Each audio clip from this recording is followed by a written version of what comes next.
Hi guys, if you want to learn how to manually add a meta description for your Wix Harmony site's webpage, here's how you can do it. On the Wix Harmony editor, go to the Pages drop down right over here.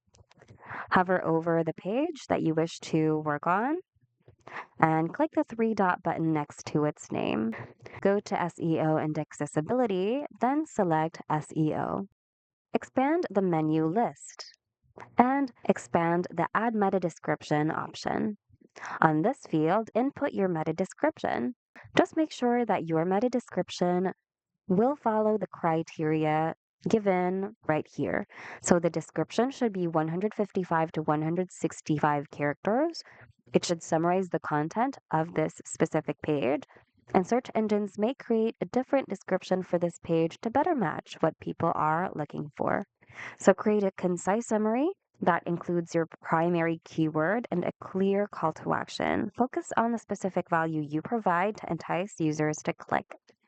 Once you're done inputting your meta description, you can go ahead and click on apply. And there you have it. Hope you found this video of help somehow. If you need more Wix tutorials, check out our channel and consider subscribing as well. Thanks so much for watching, and we hope to see you guys in the next video.